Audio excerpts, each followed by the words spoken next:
NC State family, it's time for an honest look at your sports world. Let's get you hooked up for Pack Therapy, presented by First Horizon Bank. Here are your hosts, Tim Donnelly and Wolfpack football legend Mike Glennon. Welcome into another season of the Pack Therapy Podcast. I'm Tim Donnelly from 99.9 The Fan. You just heard it in the intro. Mike Glennon joining us once again. 10-year NFL veteran, one of the established Conference of Quarterback members. I don't know. The ACC is branding themselves as the Conference of Quarterbacks. I don't know if there's some club that you had to join, but if there is, Mike Glennon's definitely in it. Mike, appreciate it. Well, welcome back. I know. It's been a great year. I mean, we have Pack Therapy, and there's definitely been times during the kind of 2023-24 season Pack Therapy was needed for NC State. But I can't think of a better year. I don't even know if Pack Therapy is the appropriate name. It's been such a good year for us. I guess you want to continue therapy even through the good times, right? You need it's maintenance now rather than fixing its maintenance. A couple Final Four runs, the baseball team makes the run to Omaha. And if you listen to Grayson McCall, if you listen to Davin Van, they've spoken to the media. It's football's turn, right? It's next up, and what an offseason it's been. Let's recap just real quickly here. 1,500 transfers. What are we looking at? Just on the offense, 1,600. 3 new teams in the ACC. Cal, Stanford, SMU now welcomed in. The playoff is no longer a college football 4-team playoff. It's a college football 12-team playoff, which opens up a whole other realm of possibilities and expectations, especially for teams at the top of the ACC. And now you're going into the season with some of the same things, but a lot of different for NC State. And I don't think any is going to be more kind of focused on than the quarterback position. Grayson McCall makes the trek from Coastal Carolina. As we're recording this, his old teammates are actually in Raleigh. They're practicing, trying to get away from the Hurricane Debbie effects down there in Coastal and Myrtle. But what does Grayson McCall bring? I mean, that's what everybody wants to know is he going to be the guy to get back to the run of NC State strong quarterback play? I think he's a perfect fit for this team, for this offense. He's a veteran guy. He's thrown the ball a ton. He has tons of experience. Was a little banged up last year with concussions, but one of the most proven quarterbacks in the country. And with the playmakers and the skill set around him, his skill set fits perfectly in that. He's doesn't have the biggest arm. I think we're kind of used to what Devin Leary had, and Brennan Armstrong was more up and down. Mm-hmm. I think Grayson's going to be more steady Eddie, that he's going to play at a high level consistently, and his job is to be the facilitator. He's the point guard of this offense. He's got Casey Concepcion. He's got some new guys, some new faces to NC State with Noah Rogers, with Wesley Grimes, with the running back Jordan Waters. I think it's just going to be his job to get the ball in the playmakers' hands, and he's not going to have to do too much. It's just going to be to run the offense, execute it, and go with the ball in the right place. And I think that's what his strength is. Now for the State fans that are joining us now, right? Not everybody that's listening this season is a listener from Pack Therapy in the past. A little bit of background. Mike and I are cousins, and I played football at the University of Delaware. Everybody knows Mike's football resume. We started the show with it. So I followed Mike's career about as close as anyone possibly could, right? We were playing at the same time, in the same family, hanging out, working out together. I'm going to give you my impression of a Mike Glennon interview when he was playing for NC State or as a prospect going into college football, because I think the Mike Glennon talking points are exactly what Grayson McCall needs to do. Mike was the king of, even though he had the NFL arm and he could flick the wrist and throw it 50 and all those things, he was the king of, my job as the quarterback is to get the ball into the playmakers' hands where they can do something with it. I'm just trying to distribute the ball and keep the offense moving and move the chains. He was the king of, I just want to get the ball to my playmakers. And during his career, that was guys like T.J. Graham. There were George Bryan out of the tight end. Those were the playmakers he was trying to get the ball to. Grayson McCall is going to have some some playmakers, and it really is, if they get the ball in space, there's going to be a lot they can do with it. Yeah, the difference is I said it. I don't know if I truly believed it because I was going to try to fit it in there. Even though you had it all. He truly just does need to get it into these guys' hands. And I think that's his strength. That wasn't – I had a tendency to turn the ball over at times. I think he does a much better job taking high risk, high reward, football. yeah. Now he might not have some of those wow throws that I try to make, and other guys that have been here. And you don't have to sell. This is State fans. We know you don't have to sell yourself short. Don't be humble here. They saw the games. But I'm excited to see what he does, and I have high expectations for him heading into the season. The kind of the gift and the curse of it, right? And you brought up get the ball to the playmakers' hands and distribute the ball, and I mean. Is there enough ball to go around? You look at this wide receiver core. Before we even get to tight ends, before we even get to running backs, there's Casey Concepcion coming back. And Robert Anai, the offensive coordinator, has hinted just because we put a lot more weapons around Casey doesn't mean we want to get the ball to Casey any less. And last year, it seemed like entire sections of the playbook were how do we get the ball to Casey Concepcion? You add in Noah Rogers, who is a former 5-star recruit, played 1 year at Ohio State, didn't play a ton, but ends up back home in his home state of North Carolina playing for the Wolfpack. You add Wesley Grimes from Wake Forest, a guy that had a role in the ACC last year. You add 3 pretty stud freshmen in Terrell Anderson, Jonathan Paylor, and Keenan Jackson. You have Dakari Collins, who's sticking around from last season, but much bigger role expected and is really turning heads in camp. I think I just counted 1, 2, 3, 4, 5, 6, 7 wide receivers. I mean, that at a certain part, Dave Doran's going to want to run the football. Like, how do you make that work? That's the one part that I think has been missing from this team over the past few years that we're going to see more of, and it takes away from everything you just said, is a run game. I think with Jordan Waters coming in, he's a fantastic back from Duke, and the addition of guys like Zeke Correll and then the experience up front. I mean, there's talks of Anthony Belton being a first-round draft pick.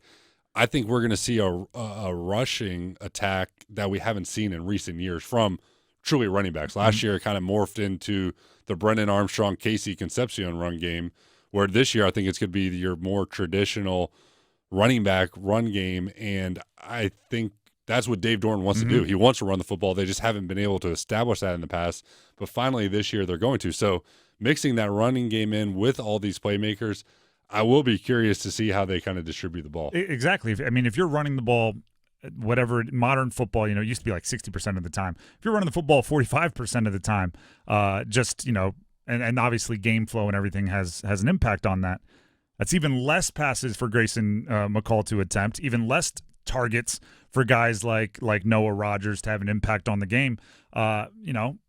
It's Robert Anai is dealing with, my private jet takes too long to fuel up, right? It's an issue, but it's an issue that every single team in the country would love to have, because I've seen the highlights from Noah Rogers. Granted, they are either in high school or clips in camp going up against guys like Aiden White who are legit. You want to make sure you take advantage of the talent you have, and they've got a whole bunch of the skill positions. They do, and it almost makes me think of when Kevin Durant signed with Golden State, and they're like, there's only one basketball. Yes, there's only one football, but they're going to find ways to get the guys the ball. I still expect. So who's Draymond Green, right? Who's going to have to set screens and just get everybody else open? Because I'll tell you right now, we both played prior to the transfer portal, but I have a little bit of experience with this because I was playing at the FCS level, and you could transfer down from the FBS to FCS and not sit out. So we used to get those transfers. Transfers don't often show up on a new team saying, I'm looking to be the fifth option, right? If there's a couple injuries, I can really help us on third down. They show up saying, I want the role I didn't have at the previous place. Wesley Grimes, I want to be featured more than I did at Wake Forest. Noah Rogers. Ohio State, sure, I was sitting behind Marvin Harrison Jr. and these guys that are going to be first-round picks. Here, maybe KC can take the lead, but I want to be next. And go back to your own quarterback experience here. Wide receivers don't mind demanding the ball, and handling that is something that both Robert and I and Grayson McCall are going to have to do. They'll have to deal with it. you would hope that the culture that Dave has kind of created there, these guys will be able to put their ego aside a little bit and understand that there's other guys around. And I think they see that on the practice field themselves, that we got talented guys, multiple talented guys, and we're not going to be able to all get the ball, at once. So working with each other, we'll feed off each other. KC is going to draw some double teams. That's going to free me up. If I'm Noah Rogers, that's going to free me up. If I'm Wesley Grimes, I know I got one-on-one. So it'll all benefit each other. They'll all get theirs. I'm not overly concerned with that, just because I think Dave brings in guys that understand that and have a team mentality. But I think it's going to be fun for Robert and I to use his creative juices to find ways to get everyone the ball. And of those guys I mentioned, just to point this out because I was surprised by it, I kind of look at the wide receiver room in two groups. There's like the vets and the transfers, then there's the incoming freshmen. Because there's a bunch in both groups. I was surprised that at least during camp, Dakari Collins has gotten a lot of the hey, don't forget about this guy hype. Because how do you not watch an NC State practice or NC State film and not just leave talking about Casey Concepcion, right? And with some of the transfers getting all of the hype, Dakari Collins is saying hey, don't forget about me. I'm ready to step up into a role. That last spring, spring practice, I was out of practice, and I believe Dakari Collins was an 80s number last year. And all of a sudden, this number 4 walked by me. I was like, who is that? Because he looks the part. I don't know his height and weight, but he has the looks of a big NFL receiver. And from talking with some people, it sounds like his approach and his attitude towards this season has been great, and they are very high on him. So as much as we're talking about the newcomers this year with Noah and Wesley Grimes and Justin Jolie, Dakari Collins was recruited by Clemson. And that's another kind of historical factory of putting NFL receivers. And I'm not sure what happened at Clemson, what was going on last year, but I know there's high hopes for Dakari coming in this season. 6'4", 212. So looks the part. That's made in a lab.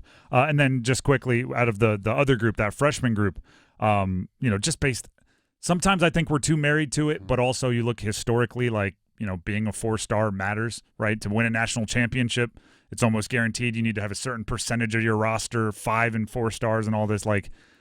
The recruiting rankings aren't always exact, but they mean something. So I think we get caught up in that a little bit. Anderson and Paylor were the guys that were the super blue chippers. Keenan Jackson apparently is turning heads since he's gotten on camp for state as well. So, there's the headliners, and then there's those pushing the headliners to take on bigger roles. They're going to have a lot of mouths to feed. And as we said, that's an awesome problem to have. Quickly, speaking of guys that are turning heads a little bit, I think we made the joke last year that, a 6'6", top 100 recruit quarterback, super skinny, coming to NC State, where have we heard that before? CJ Bailey is, again, this is the hype coming out of camp, apparently looking the part, and if Grayson McCall, if this is his year, CJ Bailey's making it a case that starting next year it's his time. Yeah, I've been impressed being around CJ, just in the meeting room and seeing his approach and his enthusiasm to ask questions. A lot of young guys are kind of scared to ask a dumb question, and the few meetings that I've sat in, and he's asking Kurt Roper, the quarterback coach, questions. He's asking Grayson questions, and he's just eager to learn. And I think that mentality is what you need at this position, tied in with his skill set. He's going to grow into that body. He's got the athleticism. He's got the arm. And the reports are great of how he's doing. And I don't think we need to completely forget about Lex Thomas. I think Lex is finally fully healthy coming off of the shoulder injury he had in high school. He can really throw the ball. I mean, he's a Thomas boy, which means he's going to work to all day, all night to study and be prepared both physically and mentally. So I really like where that quarterback room is at. You have the old guy in Grayson, but you got some young players with upside in both CJ and Lex. And I'm excited to see kind of what CJ can do. Let's take a break, but when we come back, more Pack Therapy. We're going to look at the rest of the offense, running backs, tight ends, offensive line, as we get set for another year of NC State football.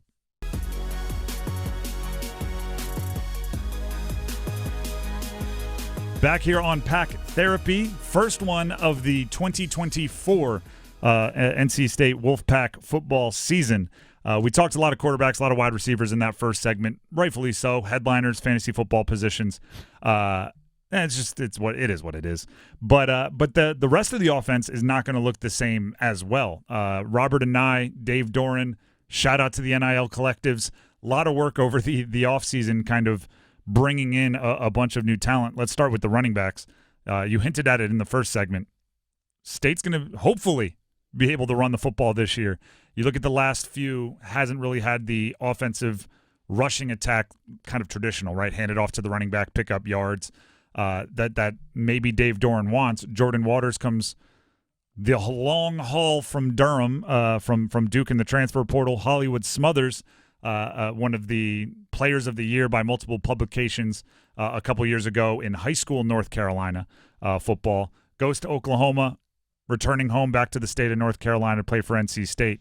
How important is it that these guys get going kind of as running backs and not as gadget players or something else? Yeah, I alluded to that earlier. I feel like that's what this offense has been missing the past couple of years is a truly established run game with the running back where you can just run inside zone, outside zone, power, counter, and not rely on the gadgets, the RPOs. Not that you have to completely get away from that, and because there's definitely a place for RPOs and gadgets, but you want to be able to just run downhill and, stay on schedule and get the first down when needed. And I think with Jordan Waters, I mean, him and Grayson McCall just kind of seeing the way they interact with teammates, the way they're around their coaches. It reminds me of being in the NFL around veteran players.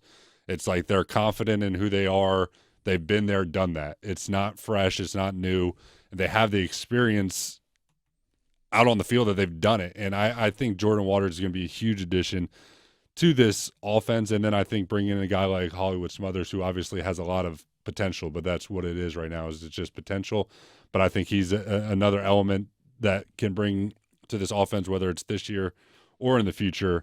And that in addition to the offensive line, I have high hopes for what this rush game can be. I don't say this as a joke, but it's almost, you need to do this occasionally just to recognize kind of what the extra COVID year, which this is the last year where players that were playing during that COVID-shortened season get the extra year of eligibility, along with the new redshirt rules where you can play 4 games and still play. Grayson McCall essentially is going to have played a college career and a half by the time he's done. He's 6 months older than Bryce Young. and Bryce Young is obviously going into his second year in the NFL and has lived a different football life. So when you say like veterans, like an NFL locker room, part of it is because like guys that age used to be second-year players in the NFL. So they are bringing a certain amount of professionalism and been there, done that. And Jordan Waters as a running back, hate to bring it up, and I talked to Jordan Waters at ACC Kickoff to see how often he brings it up. There's an 83-yard touchdown run for Duke against Tony Gibson's state defense last year that Jordan Waters executed. It almost feels like that's the ultimate, like, geez, sure would be nice to have that guy on the squad, right? As State was struggling to run the ball, particularly by that point in the season. You look across the way and there's an up-the-middle 83-yard touchdown run. Adding that to your offense from a big play ability or just 6 yards and a first down ability, it changes everything, and it really allows Robert and I to be creative, which how many times have we heard Robert and I's strength is his ability to be flexible, adaptive, creative, build the offense around his player skill set. I like that when it's a choice, not when it's we must do it. It felt like he was reaching deep into his bag of tricks to get, Casey Concepcion another handoff from the slot position, which is like there's only so many ways you can do that. So I want to see him flex his creative muscles because he thinks that's the best play, not because we have to get some run game going and this is the only way I can think to do it. And the one more element that Jordan Waters brings that as a quarterback we love is when it's third down and you see that the defense is in some exotic pressure look and you look to your left or your right in shotgun and see a running back that you can trust in pass protection, that goes a long way. And Jordan Waters' experience, going to Duke, seems like he must be a smart guy. That's a big deal. And you want to have a guy that can play on all three downs, that can catch the ball. But a huge element is a guy that can protect the quarterback and pick up a blitz that he's going to be on the right guy and kind of stone him when he comes through. So that is another just element that Jordan Waters brings to this offense. And I'll say this, having spoken with him, as I said, at ACC kickoff, watching some of the mic'd up stuff from training camp, he'll be a fan favorite. Jordan Waters is the media is going to love him. He's got a personality. I can see why like an offense might follow him or people might enjoy being around him because he's having a good time. Talk to him if you ever bump into him about going fishing with Coach Doran. You'll get some stories and it's kind of fun to see. Justin Joly, tight end. Tight end is one of those positions that I feel like you don't know what you have till you have one, if that makes any sense, or you don't know what you don't have till you get one. In my college career, our first couple of years we had tight ends that we loved, right? Great dudes.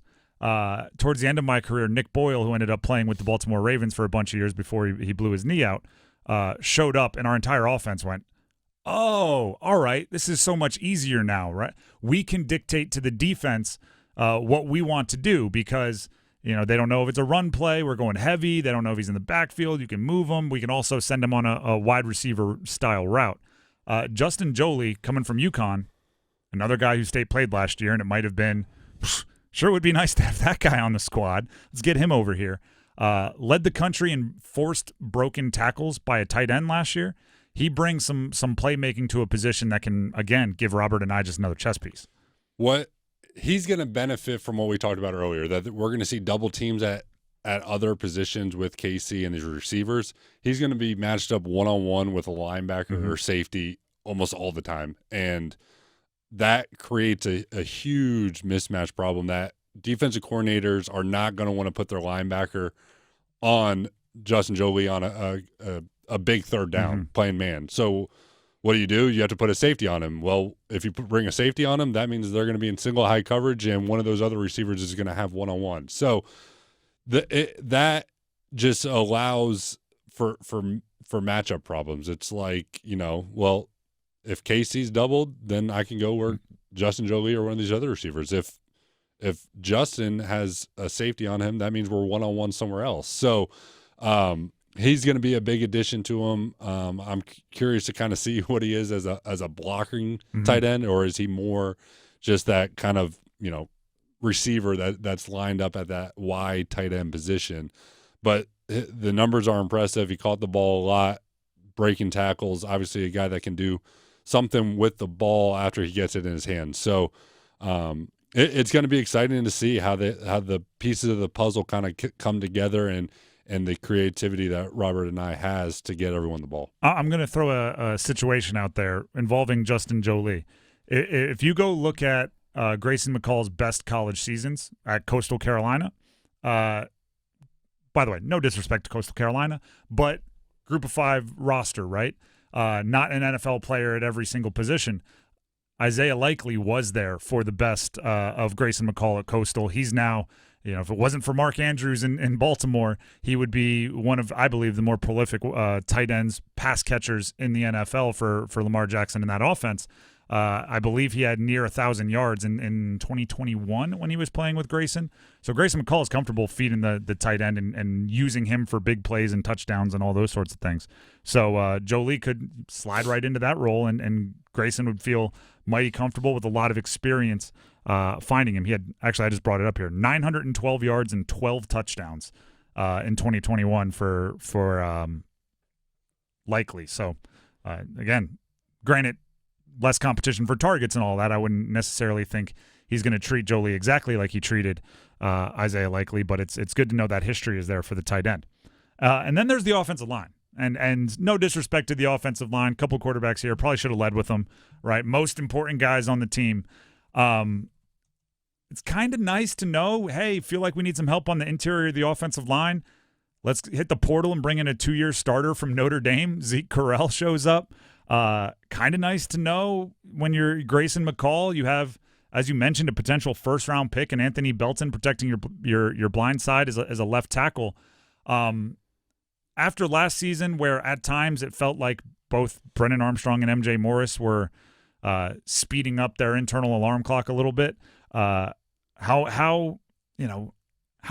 mean, I don't even want to ask how important because we all know how important it is. But what does it mean for this offense with so many different options on the outside that it's looking like they have the 5 guys up front to allow them, all the fun stuff to happen? Yeah, it's kind of a no-brainer statement that when your offensive line's good, then it creates more opportunity for everyone else. But I think this offensive line is going to be very good. We talked about Anthony Belton, but getting him back for another year. Tim McKay coming back for another year, both graduate guys, and then getting the transfer with Zeke Correll at Notre Dame. I mean, this is a plug-and-play kind of guy that's played a lot of football, smart guy, can kind of, run the whole protection, be the guy making all the calls at the line, and the offense can kind of feel confident with that they're going to be headed in the right direction with him getting all the different looks. So, between run game, between the pass game of giving Grayson time, I think this offensive line is going to play really well. And on top of that, I think Grayson gets the ball out of his hands quickly. So that's going to be big for this offense, and having a quarterback and an offensive line that can get the ball out quick and hopefully not lead to many hits on them. Did you ever consider growing out your mullet so that your offensive line could grow it out and that could be a bonding thing? Because Grayson McCall's had the mullet for a while now, shaved it off. Now he's growing it back. Correll's growing the mullet. Like, it's becoming a thing. Yeah, I don't think I have that much swag to grow the mullet, and clearly now that's off the table. But I like it. I think the guys rally around Grayson. He's obviously got a good personality to him, and the guys have kind of welcomed him with open arms, and he's a guy that they want to be around. I like that they told him, no, we want the guy with the mullet, right? Because at Coastal, he had the mullet, and then he comes to NC State, and I believe it was, ahead of training camp. There's that want to be the CEO of the team, and he's a professional haircut, like he wants to be like, the LinkedIn profile picture, and he cut his hair, and the team was like, "What are you doing? No, we want the guy that wants the attention on him. We want the guy with the swag. Grow the mullet back out." And of course he was doing that. And then the offensive line got behind him and said, or some of them said, we'll do it too, right? Because they're trying to embrace and build chemistry. So I like the move. It's, I look too far into everything, but I like the move. We have a few more minutes here.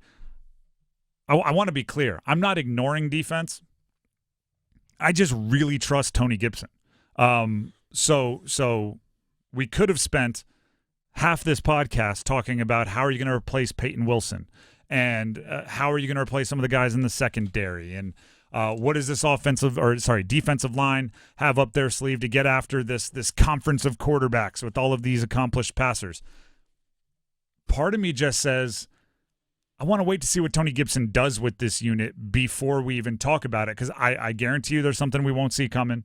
I guarantee you there's a player that's going to emerge, and I almost guarantee you that it's going to be one of the top 5 or 6 units in the league just based on his ability as a defensive coordinator. Yeah, it's kind of almost like Bud Foster at Virginia Tech, where every year you felt like this defense was going to be good because of Bud. And I think Tony Gibson kind of has that as well. With all that being said, the players are the one making plays, and they had a really good player last year in Peyton Wilson. And I think that is a huge void to fill that I often wonder if Peyton was just so good and so tenacious that he covered up some holes in that defense. So I'm curious. I do have full trust in Tony to get this defense right, but I'm also, a little leery of what this defense is going to look like without arguably the best player in the country. In the entire country. It's. I thought it was interesting, right? Because I talked with Dave Doran about this, and I said, how do you? And it's almost like you have to ask the question 3 times.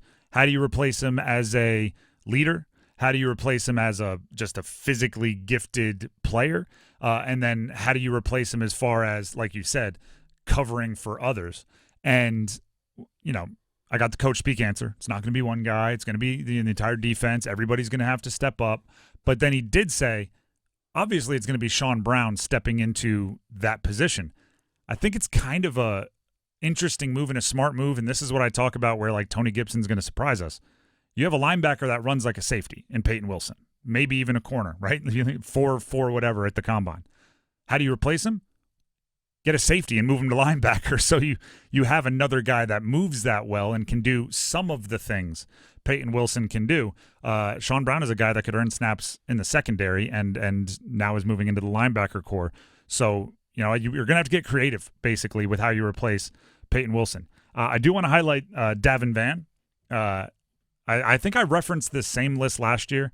I love The Athletic puts out an Athletics Freaks list every year, and it's just like measurables. It's how fast did you run in track in high school, and it's how strong are you, and all of this. And last year, Davin Van was the 40. He was number 40 on the list. They do top 100. He was 40.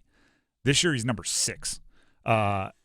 The article, and I assume they got these numbers from someone at NC State, he's knocked a full 10th off his 40 time, so he's now sub 4.7. He's 4.69 at the 40. He added about 50 pounds to his bench, so he's up around 450 now. Squatting, unbelievable numbers.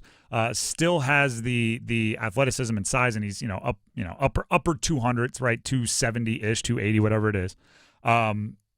That's a guy who I think can. You're not going to replace, like, he's not going to start playing linebacker or start, running sideline to sideline like Peyton Wilson. But if you're looking for somebody to step into that when you need a play, I think he can be that dude, because even in the ACC where there's stud athletes all over the place, he's going to stand out as a pure physical specimen who elected to return and play another year. Yeah, NC State's had a fair share of those guys that end up on that freak list. I remember Kentavious Street was on it for a while, was still playing defensive line in the NFL.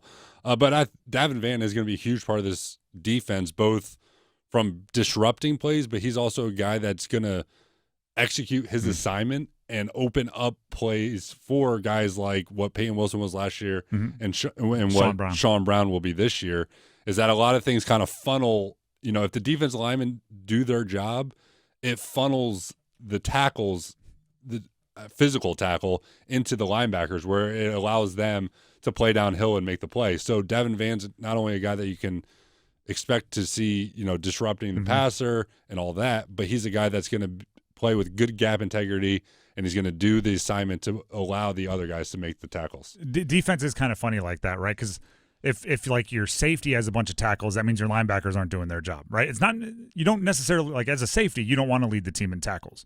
If your middle linebacker is leading the team in tackles, a lot of times that means the defensive line is doing their job, and it's not always, just what the middle linebacker is doing. Sometimes it's just funneled right to them, and you just grab on and make the tackle. So you're right. Davin Van could help alleviate some of the need for a linebacker to be as versatile as Peyton Wilson was. Overall, the ACC I think is wide open. Right. Well, we'll finish on this. There were the ACC preseason poll, which I'm full disclosure I get to vote in. There were 7 teams that got a first place vote. Granted, 2 of them, I think they should have their vote revoked, right? There were a couple votes for Cal and a couple votes for Boston, or a vote for Boston College. If you take those away, there's still 5 teams that got a first place vote. NC State amongst them, with Florida State who led the way, Clemson who was hot on their heels. Then there was this group of Louisville, NC State kind of next, and then there was a handful for Virginia Tech. It's going to be really exciting. Divisions aren't a thing anymore. There's a 12-team college football playoff. 2 teams, I think, is the minimum that ACC will get in. If things break perfectly, I think they can get 3 teams in the college football playoff.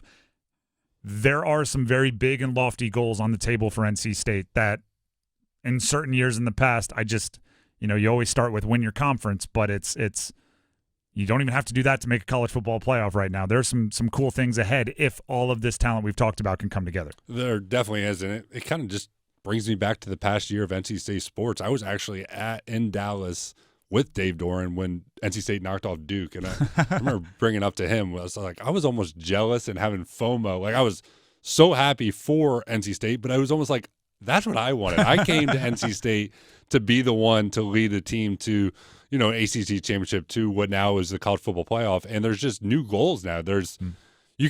Everyone's goal is to win the conference, but now there's this kind of new shiny object out there of that we can still get in the college football playoff without winning the ACC championship, and it's wide open. From the top, you gotta look at Florida State and Clemson. Florida State, new quarterback with DJ Uiagalelei. I'm still until I see him do it in the ACC. It is a I'll believe it when I see it situation. And I think the same goes for who replaced him at Clemson and Cade Klubnik. He's got the talent, he's got the skill set, but it's just not all there. He's got the swagger of a guy that's done it, but he last year was better, but he really hasn't done it at the level Clemson expects. And then you keep going down the list, and I think Cam there's Ward, questions. Everyone's very excited about Cam They're Ward, excited ACC about him preseason at player of the Miami. year. That is Miami Hurricanes Cam Ward, not Carolina Hurricanes Cam Ward. And he brings a dynamic skill set, but again, there's a difference between doing it in Washington State and slinging it around and all of that, and then doing it in Miami, the U, whatever you want to make with that, but against ACC competition. Yes. So just to keep going down, I just think and by the way, we could say the same thing for Grayson McCall. We could say the same thing for some state players. There's a lot of unknown in the ACC, which is why it's so wide open. I think it is wide open, and I do think the schedule sets up favorably for this team this year. Well, we'll definitely, and this will be the tease going into our next pack therapies as the preseason moves along, because we are less than a month till opening night. Schedule that game against Tennessee in Charlotte, circled with a big old highlighter. There's some interesting times ahead for NC State, and the Pack Therapy podcast will be there to take you through them all. Thank you to Mike, as always, for joining us. Thank you to you for listening. The personal request part of the show: share this with your friends, like it, subscribe on wherever you use podcasts, check it out on YouTube. Tell your friends, tell your friends, tell your friends. We'll be back with the next Pack Therapy in a little bit. See ya.